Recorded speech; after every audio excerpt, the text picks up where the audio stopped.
سوال ہے، سوال ہے، سوال کر کے چاب علم کی کہا گیا اسے، کہا گیا سوال کر، کہا گیا سوال کر، سوال آدھا علم ہے۔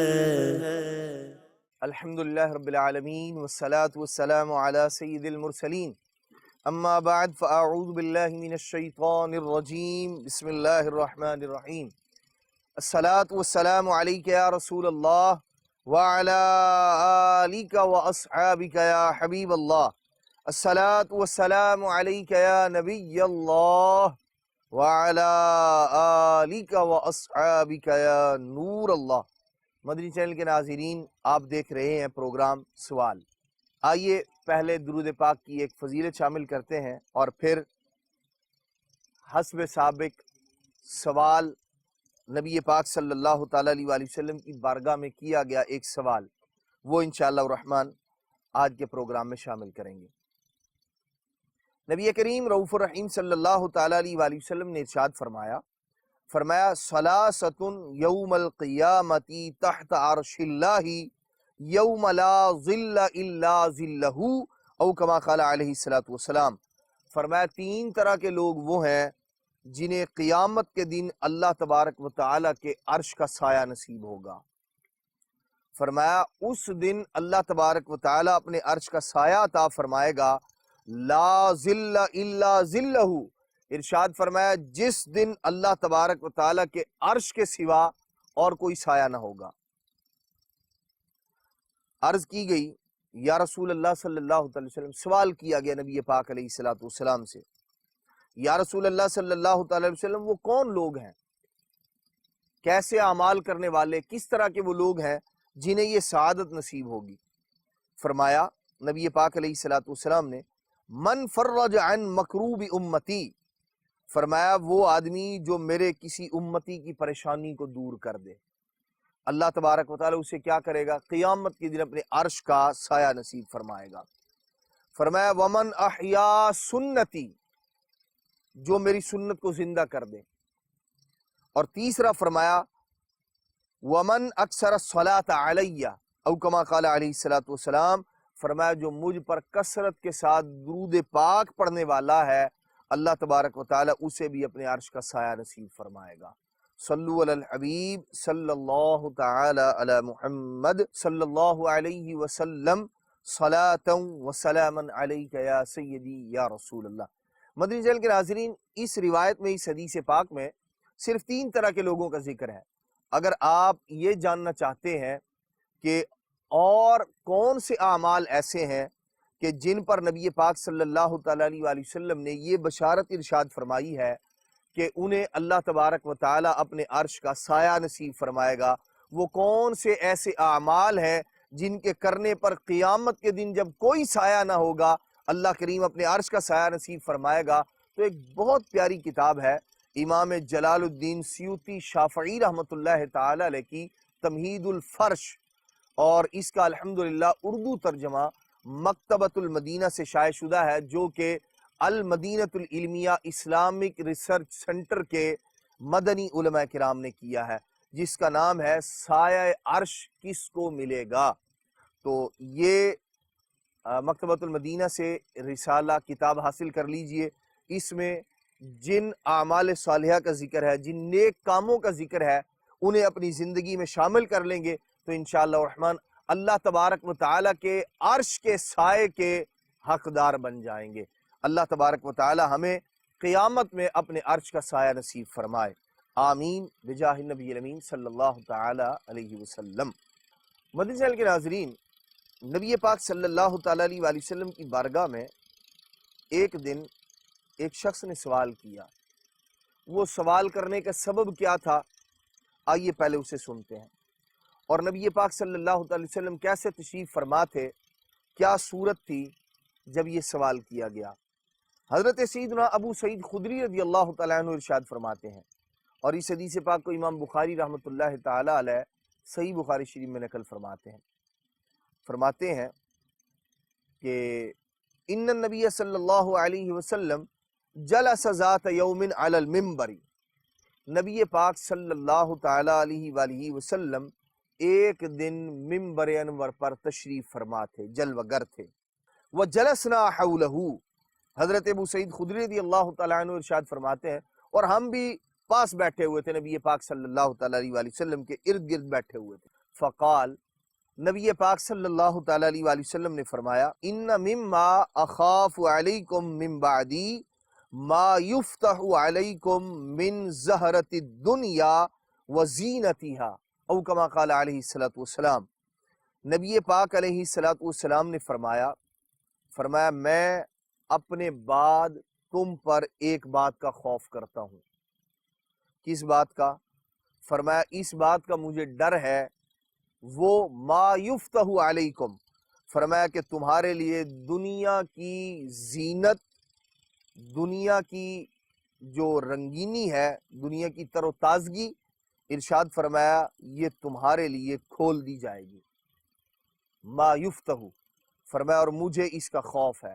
کہ یہ دنیا کی تر و تازگی، دنیا کی زینت جو تم پر کھول دی جائے گی، ارشاد فرمایا اس کا مجھے خوف ہے۔ اور نبی پاک صلی اللہ تعالیٰ علیہ وآلہ وسلم نے دنیا کے مال کے اعتبار سے، مال کے حوالے سے اللہ کے پیارے محبوب صلی اللہ تعالیٰ علیہ وآلہ وسلم نے کئی اور احادیث مبارکہ میں بھی ذکر فرمایا اسی طرح کا، مال کی وسعت کا، مال کی زیادتی کا، دنیا کی وسعت کا، دنیا کی جو رنگینی ہے، دنیا کی جو تر و تازگی ہے، اس کا نبی پاک علیہ السلام نے دیگر اور احادیث مبارکہ میں بھی ذکر فرمایا، اور فرمایا کہ مجھے اپنی امت پر خوف ہے، جیسا کہ دیگر اور روایات کے اندر اس کا ذکر ہے۔ نبی پاک صلی اللہ تعالیٰ علیہ وآلہ وسلم نے جب یہ بات ارشاد فرمائی نا، تو حضرت ابو سعید خدری رضی اللہ تعالیٰ عنہ فرماتے ہیں، فقال رجل یا رسول اللہ، ایک آدمی نے حضور کی بارگاہ میں عرض کی، کیا یا رسول اللہ صلی اللہ علیہ وسلم، او یأتی الخیر بالشر، یا رسول اللہ صلی اللہ تعالیٰ علیہ وآلہ وسلم، کیا بھلائی بھی برائی کا سبب بن سکتی ہے؟ یعنی نیکی بھی برائی لائے گی یا رسول اللہ؟ انہوں نے نبی پاک علیہ السلام سے یہ سوال کیا۔ اللہ اکبر۔ اگر ہم دیکھیں اس حدیث پاک کے عنوان کو تو یہ گویا نعمت کے بارے میں سوال کر رہے ہیں، مال نعمت ہے، دنیا نعمت ہے، کیا یا رسول اللہ صلی اللہ تعالی وسلم یہ بھی شر کا باعث بن سکتی ہے؟ گویا یہ کہنا چاہ رہے ہیں کہ یا رسول اللہ صلی اللہ علیہ وسلم کیا نعمت بھی وبال بن سکتی ہے؟ فسکت النبی صلی اللہ علیہ وسلم، حضور علیہ السلام خاموش ہو گئے۔ فقیل لہو، وہ جس آدمی نے سوال کیا تھا اس سے کہا گیا، ما شانک، آپ کا معاملہ کیا ہے؟ آپ نبی پاک صلی اللہ تعالیٰ علیہ وسلم سے بات کر رہے ہیں، ولا یکلمک، اور حضور علیہ السلام کچھ گفتگو نہیں فرما رہے، تم نے سوال کیا، بولے ہو تم، نبی پاک صلی اللہ تعالیٰ علیہ وسلم نے کچھ ارشاد نہیں فرمایا، گفتگو نہیں فرمائی۔ نبی پاک صلی اللہ تعالیٰ علیہ وسلم نے فرماتے ہیں، فَأُرِينَا أَنَّهُ يُنزَلُ عَلَيْهِ، حضرت ابو سعید خدری رضی اللہ عنہ فرماتے ہیں ہم نے دیکھا حضور علیہ السلام کی مبارک کیفیت ایسی تھی جیسے آپ پر وحی نازل ہو رہی ہے۔ اللہ اکبر۔ جی ہاں، اور یہ وحی کے نزول کی جو کیفیت ہوا کرتی تھی، صحابہ کرام علیہم رضوان چونکہ اسے ملاحظہ فرما لیا کرتے تھے، دیکھ لیا کرتے تھے، انہیں پتہ چل جایا کرتا تھا کہ ایک خاص کیفیت نبی پاک علیہ السلام پر طاری ہوتی تھی، اور اس کیفیت کی احادیث مبارکہ میں مختلف جو ہے وہ اس کو مختلف الفاظ کے ساتھ تعبیر کیا گیا ہے۔ نبی پاک علیہ السلام کی مبارک کیفیت ایسی تھی جیسے آپ پر وحی نازل ہو رہی ہے، تو فرمایا کہ ہم نے دیکھا کہ آپ پر وحی نازل ہو رہی ہے۔ حضرت ابو سعید خدری رضی اللہ تعالیٰ عنہ ارشاد فرماتے ہیں، نبی پاک علیہ السلام نے پسینہ جو ہے وہ اپنی پیشانی سے صاف کیا، فقال، اور حضور علیہ السلام نے فرمایا، این السائل، فرمایا وہ سوال کرنے والا آدمی کدھر ہے؟ اور فرماتے ہیں وَكَأَنَّهُ حَمِدَهُ، نبی پاک علیہ السلام کا انداز ایسا تھا گویا آپ اس سوال کرنے پر بندے کی تعریف ارشاد فرما رہے ہیں، اب جواب ارشاد فرما رہے ہیں۔ نبی پاک علیہ السلام سے پوچھا، یا رسول اللہ کیا نیکی بھی شر کو لاتی ہے؟ کیا نیکی بھی برائی کو لے آئے گی؟ نبی پاک علیہ السلام ارشاد فرما رہے ہیں، فرماتے ہیں اِنَّهُ لَا يَأْتِي الْخَيْرُ بِالشَّرِّ، فرمایا نیکی برائی نہیں لے کر آتی، لا یأتی الخیر بالشر، فرمایا نیکی برائی کو نہیں لے کر آتی، اب نبی پاک صلی اللہ تعالیٰ علیہ وسلم نے ایک مثال ارشاد فرمائی. اللہ اکبر. مدنی چینل کے ناظرین، اللہ کے پیارے محبوب صلی اللہ تعالیٰ علیہ وآلہ وسلم کا یہ بڑا پیارا انداز تھا کہ آپ صلی اللہ تعالیٰ علیہ وآلہ وسلم سامنے والے آدمی کو سمجھانے کے لیے بعض اوقات کوئی مثال ذکر فرماتے تھے، اور مثال ایسی ہوتی تھی کہ جو مدعا، جو حضور علیہ الصلوۃ والسلام کی مراد ہوتی تھی، وہ مثال کے ذریعے سامنے والا آدمی بالکل آسانی کے ساتھ سمجھ جایا کرتا تھا. نبی پاک صلی اللہ تعالی وسلم نے فرمایا وَإِنَّ مِمَّا يُنْبِتُ الرَّبِيعُ يَقْتُلُ أَوْ يُلِمُّ إِلَّا آكِلَةَ الْخَضْرَاءِ او کما قال علیہ الصلوۃ والسلام. نبی پاک صلی اللہ تعالی وسلم نے ایک پہلے جو بات ارشاد فرمائی کہ نیکی برائی کو نہیں لاتی، جیسے نبی پاک علیہ الصلوۃ والسلام نے اب ایک مثال ذکر فرمائی. فرمایا بہار کا موسم ہوتا ہے نا، یہ گھاس اگاتا ہے، فصل کو اگاتا ہے، اور ارشاد فرمایا اب وہ جو گھاس ہوتی ہے، جو چارہ ہے، ارشاد فرمایا بعض اوقات کیا ہوتا ہے، جانور اس سے ہلاک ہو جاتا ہے، چارے کو کھایا. ویسے چارہ جو ہے وہ اچھی چیز ہے، اسی پر اس کا گزارا ہوتا ہے جانور کا، اسی پر اس کا جو ہے اس کی صحت بنتی ہے، وہ بیمار بھی بعض اوقات چارے کی وجہ سے ہوتا ہے اور تندرست بھی چارے کی وجہ سے ہوتا ہے. نبی پاک صلی اللہ تعالیٰ علیہ وآلہ وسلم نے فرمایا کہ موسم بہار گھاس کو اگاتی ہے جو جانور کو مار ڈالتی ہے یا مرنے کے قریب کر دیتی ہے. ارشاد فرمایا سوائے اس جانور کے جو سبزہ کھائے، یہاں تک کہ اس کی دونوں پیٹ کی دونوں جانبیں، جسے کوکھ کہا جاتا ہے، ارشاد فرمایا پیٹ کی دونوں طرفیں اس کی کیا ہے، بھر جائیں، یعنی سیر ہو جائے، وہ تندرست ہو جائے، جو بھوک تھی وہ ختم ہو جائے. ارشاد فرمایا کہ پھر وہ کیا کرتا ہے، سورج کی طرف منہ کر کے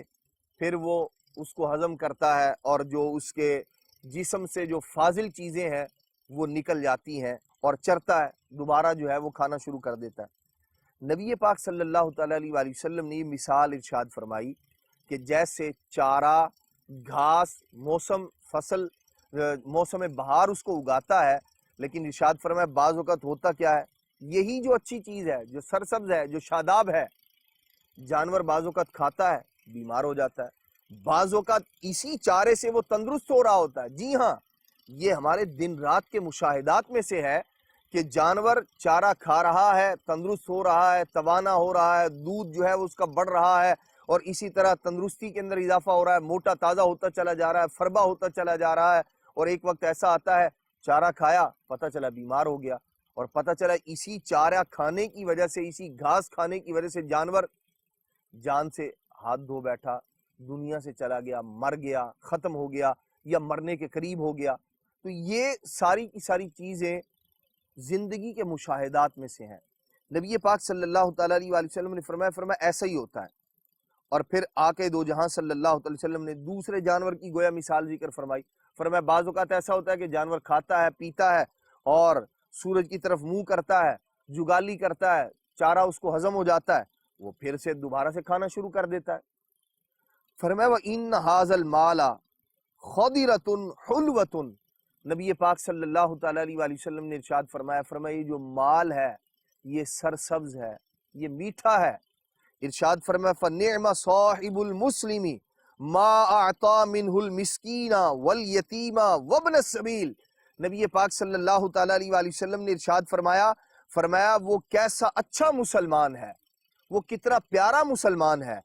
جو اس مال میں سے مسکین، یتیم اور مسافر کو کھلاتا ہے. جو مال اللہ کریم نے اس کو عطا کیا ہے، یہ وہ مال ہے جو اچھا ہے، جس کی تعریف نبی پاک علیہ الصلوۃ والسلام ارشاد فرما رہے ہیں. اور وہ مسلمان کیسا ہے؟ فرمایا جو مالدار ہے اور اپنے مال میں سے کیا کرتا ہے. ارشاد فرمایا ما اعطى منه المسکین، مسکین کو بھی دیتا ہے، یتیم کو بھی دیتا ہے، ابن سبیل جو مسافر ہے اس پر بھی وہ خرچ کرتا ہے. او کما قال النبی صلی اللہ علیہ وسلم. حضرت ابو سعید خدری رضی اللہ عنہ فرماتے ہیں جیسا نبی پاک علیہ الصلوۃ والسلام نے ارشاد فرمایا، یعنی ان چیزوں کے بارے میں جو نبی پاک علیہ الصلوۃ والسلام نے فرمایا، بتایا. اور پھر اللہ کے محبوب علیہ الصلوۃ والسلام اب وہ جو خراب گھاس ہے لیکن جس سے جانور بیمار ہو گیا، جانور ہلاکت کے قریب پہنچ گیا، اس کا بھی ذکر فرمایا تھا. اب نبی پاک علیہ الصلوۃ والسلام نے فرمایا فرمایا وَإِنَّهُ مَن يَأْخُذُ بِغَيْرِ حَقِّهِ، اور جو مال کو بغیر حق کے ناحق لیتا ہے، غلط طریقے سے لیتا ہے، نبی پاک علیہ الصلوۃ والسلام نے فرمایا کَالَّذِي يَأْكُلُ وَلَا يَشْبَعُ، نبی پاک علیہ الصلوۃ والسلام نے فرمایا وہ اس آدمی کی طرح ہے جو کھاتا ہے اور سیر نہیں ہوتا، غلط طریقے سے بغیر حق کے ناحق جو مال لے رہا ہے، فرمایا یہ ایسا ہی ہے جو کھا رہا ہے، سیر نہیں ہو رہا۔ فرمایا وَيَكُونُ شَهِيدًا عَلَيْهِ يَوْمَ الْقِيَامَةِ، اور ارشاد فرمایا وہ مال قیامت کے دن اس کے خلاف گواہی دے گا۔ اللہ اکبر۔ مدنی چینل کے ناظرین غور فرمائیے اس سوال پر اور اس حدیث پاک کے اس انداز پر کہ اللہ کے پیارے محبوب صلی اللہ تعالیٰ علیہ وآلہ وسلم ہمیں کیا سمجھا رہے ہیں، کیا بتا رہے ہیں۔ مال میں سے نبی پاک صلی اللہ تعالیٰ علیہ وآلہ وسلم ایک تو ہمیں دینے کا ارشاد فرما رہے ہیں، اور اس مسلمان کی تعریف ارشاد فرما رہے ہیں کہ جو مال والا ہے، مالدار ہے، لیکن اپنے مال سے اللہ پاک نے جن لوگوں کا حق اس کے مال میں مقرر کیا ہے، یتیم ہے، مسکین ہے، مسافر ہے، ان پر اپنے مال کو خرچ کرتا ہے۔ نبی پاک صلی اللہ علیہ وسلم نے فرمایا کتنا اچھا ہے یہ مسلمان۔ اور جو آدمی اس تمیز کو ختم کر دیتا ہے کہ جو مال اللہ کریم نے عطا کیا ہے میں اسے کس انداز میں خرچ کروں، یا مال کے حاصل کرنے میں حلال حرام کی تمیز کو اٹھا دیتا ہے، ختم کر دیتا ہے، تو پھر یہ مال اس کے لیے کیا ہوگا؟ فرمایا اس بندے کی مثال ایسی ہی ہے کہ جیسے یأکل ولا یشبع، یہ کھا رہا ہے، لے رہا ہے، حاصل کر رہا ہے، لیکن سیر نہیں ہو رہا۔ اور فرمایا قیامت کے دن اس کا یہ جو مال ہے یکون شہیدن علیہ یوم القیامہ، یہ مال قیامت کے دن اس کے خلاف گواہی دے گا کہ اس نے حاصل کہاں سے کیا، اور جو خرچ کرنے کا اللہ تبارک تعالیٰ کے پیارے محبوب علیہ السلام نے حکم ارشاد فرمایا تھا، اللہ تبارک تعالیٰ نے جو حکم ارشاد فرمایا تھا اسے اس نے خرچ نہ کیا۔ حالانکہ خرچ کرنے کے متعلق ایک حدیث پاک عرض کرتا ہوں، نبی پاک صلی اللہ علیہ وسلم کا مبارک انداز کیا تھا، اللہ کے پیارے محبوب صلی اللہ تعالیٰ علیہ وآلہ وسلم کس انداز میں خرچ فرمایا کرتے تھے، اور ہمیں نبی پاک علیہ السلام نے اپنے عمل کے ذریعے کیسی ترغیب ارشاد فرمائی۔ ایک حدیث پاک میں امام بغوی رحمۃ اللہ تعالی علیہ شرح السنہ میں حدیث پاک نقل فرماتے ہیں حضرت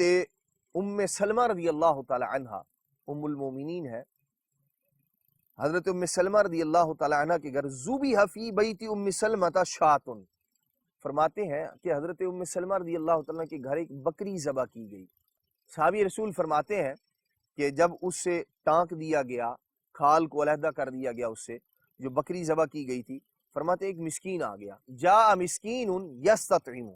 ارشاد فرماتے ہیں کہ ایک مسکین آیا اور اس نے کھانا طلب کیا، اس نے سوال کیا مجھے کچھ دیا جائے۔ فرماتے ہیں فقام رسول اللہ صلی اللہ علیہ وسلم ہوا نفسہ، بنفس نفیس اللہ کے پیارے محبوب صلی اللہ تعالیٰ علیہ وآلہ وسلم کھڑے ہوئے، اور نبی پاک صلی اللہ تعالیٰ علیہ وآلہ وسلم اس کے پاس گئے، فقطع له منها عضوا، اللہ کے پیارے محبوب صلی اللہ تعالیٰ علیہ وآلہ وسلم نے بکری میں سے ایک حصہ کاٹا اور خود نبی پاک علیہ السلام نے اس مسکین کو عطا فرمایا، ایک کو دے دیا، فرماتے ایک اور آ گیا، نبی پاک علیہ السلام نے اسے بھی ایسے ہی کاٹ کے عطا فرمایا۔ فرماتے ہیں نبی پاک علیہ السلام نے ایک کو عطا فرمایا، دوسرے کو عطا فرمایا، پھر ایک اور آیا اس کو بھی دیا، پھر ایک اور آیا اس کو بھی دیا۔ فرماتے ہیں گویا قطار بند گئی، لوگ آ رہے ہیں، مسکین آ رہے ہیں، نبی پاک علیہ السلام سے سوال کر رہے ہیں، حضور عطا فرما رہے ہیں۔ نبی پاک علیہ السلام کاٹ کاٹ کے اس کا ایک ایک حصہ اللہ کے محبوب علیہ السلام عطا فرما رہے ہیں۔ فرماتے ہیں کہ فلم یزل رسول اللہ صلی اللہ علیہ وسلم یطعمہم حتی اطعم الشاة جمیعا، نبی پاک صلی اللہ تعالیٰ علیہ وآلہ وسلم نے کاٹ کاٹ کے ساری کی ساری بکری کا گوشت عطا فرما دیا، تقسیم کر دیا نبی پاک علیہ السلام نے۔ اللہ اکبر۔ مدنی چینل کے ناظرین غور فرمائیے، اللہ کے محبوب صلی اللہ تعالیٰ علیہ وآلہ وسلم کی سخاوت بھی، لوگوں کا احساس فرمانا بھی، اور مال کو خرچ کرنے کا انداز آپ دیکھیے۔ لوگ آ رہے ہیں، ضرورت مند سوال کر رہے ہیں، اور اللہ کے محبوب علیہ السلام نے ساری کی ساری بکری کا گوشت تقسیم فرما دیا، سارا دے دیا۔ فقالت ام سلمہ، حضرت ام سلمہ رضی اللہ تعالیٰ عنہ عرض کرتی ہیں یا رسول اللہ صلی اللہ تعالیٰ علیہ وسلم الا ترکت لنا بعد شاتینا نأکلہ، یا رسول اللہ صلی اللہ تعالیٰ علیہ وسلم ہمارے لیے کچھ نہیں بچایا تاکہ ہم اسے کھا لیتے، یا رسول اللہ کچھ بچا لیتے تاکہ ہم اسے کھاتے۔ سنیے نبی پاک علیہ الصلوۃ والسلام نے کیا فرمایا، فرمایا کلھا واللہ لنا، نبی پاک علیہ الصلوۃ والسلام نے فرمایا یہ سارے کا سارا ہمارے لیے ہی ہے، یہ سارے کا سارا ہمارے ہی لیے ہے۔ کیا مطلب؟ جو اللہ کی راہ میں دے دیا وہ ہمارے ہی لیے ہے، ارشاد فرمایا کلھا، چونکہ ساری کی ساری بکری تقسیم فرما دی تھی اس لیے ارشاد فرمایا کلھا واللہ لنا، فرمایا خدا کی قسم یہ جو دے دیا ہے یہ سارے کا سارا ہمارا ہی تو ہے، ہمارے ہی لیے ہے۔ کیا مطلب؟ جو اللہ کی راہ میں دے دیا گیا دراصل وہ ہمارا ہی ہے، وہ ہمارے ہی لیے ہے۔ قیامت کے دن جب اس کا اجر دیکھے گا بندہ، اور ایک اور حدیث پاک میں نبی پاک صلی اللہ تعالیٰ علیہ وآلہ وسلم نے ارشاد فرمایا، ایسے ہی ایک بار ایک اور بکری کو ذبح کیا گیا، اللہ اکبر، حضرت سید عائشہ صدیقہ رضی اللہ تعالیٰ نے ارشاد فرماتی ہیں، اور سنن ترمذی میں امام ترمذی رحمۃ اللہ تعالی اس کو ذکر فرماتے ہیں کہ ایک بکری کو ذبح کیا گیا، فقال النبی صلی اللہ علیہ وسلم ما بقی منہا، نبی پاک صلی اللہ تعالیٰ علیہ وآلہ وسلم نے ارشاد فرمایا بکری جو ذبح کی گئی تھی اس میں سے کیا بچا ہے؟ بعض اوقات ہو سکتا ہے ہمیں خیال آیا ہو کہ یہ جو ہم نے خرچ کر دیا ہے، جو دے دیا اللہ کی راہ میں، یہ ہمارا نہیں ہے۔ نبی پاک صلی اللہ تعالیٰ علیہ وآلہ وسلم جو دے دیا گیا ہے اس کے بارے میں کیسے ذہن بنا رہے ہیں، کیسے ہمیں تعلیم ارشاد فرما رہے ہیں۔ اللہ کے محبوب صلی اللہ تعالیٰ علیہ وآلہ وسلم نے پوچھا کہ وہ جو بکری ذبح کی گئی تھی اس میں سے کیا بچا؟ ما بقی منہا، حضرت عائشہ صدیقہ رضی اللہ تعالیٰ عنہ عرض کرتی ہیں ما بقی منہا الا کتفھا، یا رسول اللہ صلی اللہ تعالیٰ علیہ وآلہ وسلم یہ شانے کا، دستی کا گوشت بچا ہے یا رسول اللہ صلی اللہ علیہ وسلم، بقیہ ساری صدقہ کر دی ہے، ساری کی ساری تقسیم کر دی ہے، یا رسول اللہ صرف یہ ایک حصہ بچا ہے، یہ جو شانے کا گوشت ہے یا رسول اللہ، جسے دستی کا گوشت کہا جاتا ہے، عائشہ صدیقہ رضی اللہ تعالیٰ کہتی ہیں یا رسول اللہ یہی بچا ہے، اور اللہ کے محبوب علیہ الصلوۃ والسلام کیا فرما رہے ہیں؟ اللہ اکبر، فرماتے ہیں بقی کلھا غیر کتفھا، نبی پاک علیہ الصلوۃ والسلام نے فرمایا جو دے دیا ہے وہ سب بچ گیا ہے سوائے اس ایک گوشت کے حصے کے جو اپنے لیے رکھ لیا، فرمایا یہ نہیں بچا، بقیہ سارے کا سارا بچ گیا ہے۔ اللہ اکبر۔ مدنی چینل کے ناظرین غور فرمائیے، ہم بھی غور کریں، دیکھیں اللہ تبارک و تعالیٰ نے جو مال عطا کیا ہے اسے ہم کس انداز میں خرچ کر رہے ہیں، کہاں خرچ کر رہے ہیں، اور اپنا ذہن اس طرح سے بھی بنائیں کہ نبی پاک علیہ الصلوۃ والسلام ارشاد فرما رہے ہیں جو دے دیا ہے وہ بچ گیا ہے، اور جو ہمارے پاس ہے ارشاد فرما رہے ہیں یہی نہیں بچا بس۔ تو مدنی چینل کے ناظرین ہمیں بھی چاہیے کہ ہم یہ جو دنیا کا مال جو سرسبز ہے، جو شاداب ہے، جو میٹھا ہے، اس سے اسی انداز میں لیا جائے، جیسا کہ حدیث پاک میں نبی پاک صلی اللہ تعالیٰ علیہ وآلہ وسلم نے ارشاد فرمایا کہ اسے اس کے حق کے ساتھ لیا جائے، ناحق اگر کوئی شخص لے گا تو یقیناً پھر ہوگا کیا، یہ قیامت کے دن وبال بن جائے گا مال اس کے لیے، اور اس کے خلاف گواہی دے گا کہ مولا ایک تو غلط طریقے سے اس نے مجھے حاصل کیا، اور دوسرا یہ جس مال سے زکوٰۃ ادا نہ کی گئی ہوگی، نبی پاک صلی اللہ تعالیٰ علیہ وآلہ وسلم نے ارشاد فرمایا کہ وہ مال گنجے سانپ کی صورت میں اپنے مالک پر مسلط کر دیا جائے گا۔ قیامت کی وحشت، دہشت اور قیامت کے اس ہولناک منظر سے اللہ تبارک تعالیٰ ہم سب کو محفوظ فرمائے۔ مدنی چینل کے ناظرین ہمیں چاہیے کہ ہم غور کریں، نبی پاک علیہ الصلوۃ والسلام کتنی پیاری بات ارشاد فرما رہے ہیں، ہمیں ارشاد فرما رہے ہیں، بتا رہے ہیں مال فی نفسہ برا نہیں ہے، لیکن انداز اگر غلط ہے، خرچ کرنے کا انداز غلط ہے یا حاصل کرنے کا انداز غلط ہے تو پھر یہ مال وبال جان ہوگا، پھر یہ نعمت بندے کے لیے وبال بن جائے گی۔ اس لیے مال ضرور کمائیے لیکن درست طریقے سے ساتھ کمائیے اور درست طریقے پر ہی اسے خرچ کیجئے۔ اللہ تبارک و تعالی ہمیں حلال طریقے سے کمانے، کھانے اور کھلانے کی توفیق مرحمت فرمائے، آمین بجاہ النبی الامین صلی اللہ تعالی علیہ وآلہ وسلم۔ سوال ہے سوال ہے سوال کر کے چابی علم کی کہا گیا اسے کہا گیا سوال کر کہا گیا سوال کر سوال آدھا علم ہے